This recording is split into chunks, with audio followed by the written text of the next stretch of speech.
తలపండిని రాజకీయ నాయకులకు కూడా చేతకాని విద్య అయితే జాతీయ స్థాయిలో పాలిటిక్స్ చేస్తున్న పొలిటీషియన్స్ కూడా ఈ విషయంలో ఎందుకు పనికిరారు. ఒక్క చంద్రబాబుకు కేవలం చంద్రబాబుకు మాత్రమే సాధ్యమయ్యే పొలిటికల్ జిమ్మిక్కు ఇదే. అదే డైవర్షన్ పాలిటిక్స్. తనకు గిట్టని లేదా తనకు వ్యతిరేకంగా ఎక్కడైనా ఏదైనా జరిగిందంటే చాలు ఆ అంశం నుంచి ప్రజల్ని మరల్చడం చంద్రబాబుకు చిటికెలో పని. ఈ డైవర్షన్ పాలిటిక్స్ లో ఆయన పీహెచ్డీ కూడా దాటేశారు. జోగి రమేష్ అరెస్టుతో ఈ విషయం మరోసారి ప్రజలకు స్పష్టంగా అర్థమైంది.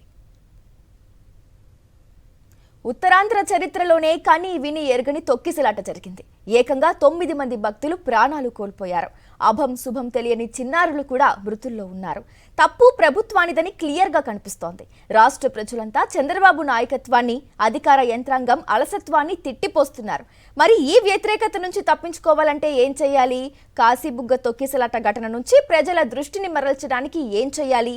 ఇలాంటి డైవర్షన్స్ కోసం అధికారంలోకి వచ్చిన వెంటనే లేని లిక్కర్ స్కామ్ ను సృష్టించారు చంద్రబాబు.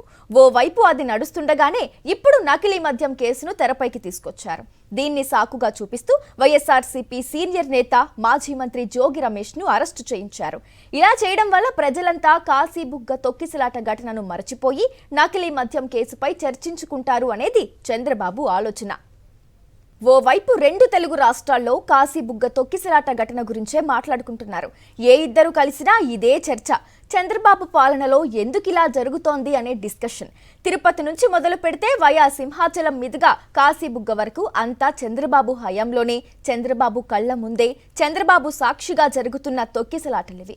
ఇలా చర్చ జరగడం చంద్రబాబుకు అస్సలు ఇష్టం లేదు. 40 ఇయర్స్ ఇండస్ట్రీ అని చెప్పుకునే చంద్రబాబు కెరియర్లో ఇవన్నీ మాయలు, మచ్చలు. డైవర్షన్ చేస్తే పక్కకెళ్లిపోయే అంశాలు కావివి. కానీ చంద్రబాబు తన ప్రయత్నాలు తాను చేస్తున్నారు.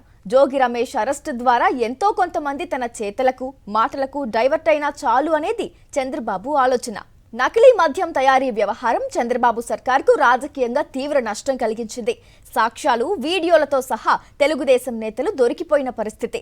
ప్రధాన నిందితుడు జనార్దన్ రావుతో తప్పుడు ఆరోపణలు చేయిస్తూ వీడియో రిలీజ్ చేశారని జోగి రమేష్ ప్రారంభం నుంచి ఆరోపిస్తున్న సంగతి తెలిసిందే. అసలు సెల్ ఫోన్ పోయిందని చెబుతున్న జనార్దన్ రావు పోలీసుల కస్టడీలో సెల్ఫీ వీడియో ఎలా తీశాడని ప్రశ్నిస్తున్నారు. ఈ మొత్తం వ్యవహారం తెలుగుదేశం పార్టీకి, చంద్రబాబు నాయుడుకు గట్టిగా గుచ్చుకుంది. అందుకే ఏ సంబంధం లేని జోగి రమేష్ ను అరెస్టు చేసి నకిలీ మద్యం మకిలిని వైఎస్ఆర్సీపీకి అంటగట్టాలని చంద్రబాబు ప్లాన్ వేశారు. పనిలో పనిగా కాశీబుగ్గ తొక్కిసలాట ఘటనను డైవర్ట్ చేసినట్టు కూడా ఉంటుంది కాబట్టి ఉన్న ఫలంగా జోగి రమేష్ ను అరెస్టు చేయించారు. ఇదే అంశానికి సంబంధించి మరింత సమాచారం మా ప్రతినిధి సునీల్ అందిస్తారు. కాశీబుగ్గ వెంకటేశ్వర స్వామి ఆలయంలో తొక్కిసలాటలో మృతి చెందిన అమ్ములు అనే ఆవిడ ఇంటి వద్ద ఉన్నాము. ఆమె కుటుంబ సభ్యులు బాధ వర్ణాతీతమైంది. అయితే బాధితురాలు, చనిపోయిన బాధితురాలు కుటుంబ సభ్యులు మనతో మాట్లాడడానికి ఉన్నారు. చెప్పండి అమ్మా, ఏమవుతారు? మా అత్తయ్య అయితే మేము ఎక్స్పెక్ట్ చేయలేదండి. ఎన్నో క్షేత్రాలు, పుణ్యక్షేత్రాలు, కుంభమేళాలకు వెళ్ళాం కానీ ఎక్స్పెక్ట్ చేయలేదండి ఇలా అయిపోతారండి. మాకే షాక్లో అయిపోయింది వినేటప్పటికి. అసలు అదొక జీర్ణించుకోలేని అయిపోయాము. అందరం కూడా ఒక షాక్లో అయిపోయాము.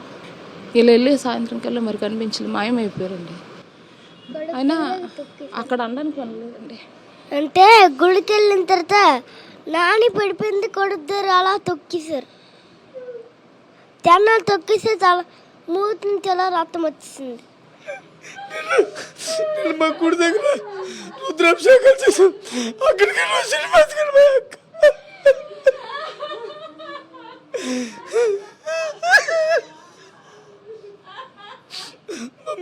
చెప్పి మా తమ్ముడికి వాచ్ ఇష్టం.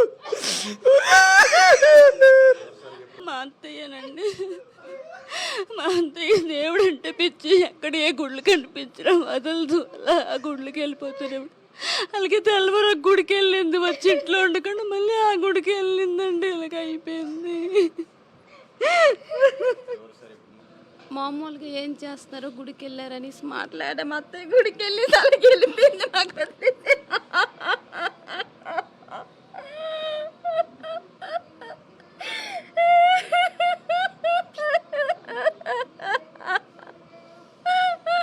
ఆడబుట్టి పిన్ని అవుతుంది. 2 రోజుల ముందు మాట్లాడాము. పున్నంకి వస్తాను అన్నది. అది లేని లోటు చాలా బాగా తెలుస్తుంది మాకు. అది పెద్ద దిక్కు పిన్ని. మా పెద్ద దిక్కు పోయింది, మాకు లేదు. మాట్లాడుతాము. మాట్లాడలేని పరిస్థితులు కూడా ఉన్న పరిస్థితి, ఇంటికి పెద్ద దిక్కును కోల్పోయారని అంటున్నారు. అప్పుడు భర్త మనతో ఉన్నారు, ఆమెతో మాట్లాడదాం. ఆవిడ లేని నేను దేనికి పనికిరాను సార్. ఆవిడ అన్ని చూసుకుండేది. దేవుడు అంటే గొప్ప భక్తి. 2 గంటలు లేచింది, విష్ణుమూర్తి గుడికి వెళ్తాను అనేసి అంటే సర్లే వెళ్ళు అనేసి అంటే నాకు బైపాస్ సర్జరీ అయింది, నీకు డ్రై ఫ్రూట్స్ ఒలిసి పెడతాననేసి పెట్టేసి అటు నిండి వచ్చిందండి. అటు నిండి వచ్చి టీ పెట్టిన తర్వాతనేమో నేను వెంకటేశ్వర గుడికి వెళ్తాను అన్నది. ఎందుకు మనం వెనక తిరుపతి వెళ్తాం కదంటే, ఈ కుక్కలు పెంచుకొని నీ ఆరోగ్యం బాగోలేదు, మనం ఈ జీవితంలో వెంకటేశ్వర గుడికి వెళ్ళలేము, ఇక్కడ గుడికి వెళ్ళి వస్తాను అన్నది. సర్లే వెళ్ళన్నాను సార్.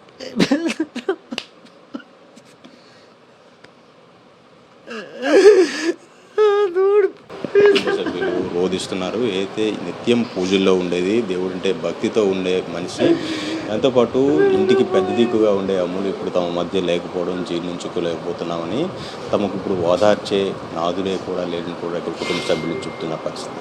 కేవలం అప్పలరాజుతో సునీల్, సాక్షి టీవీ, పలాస నుంచి.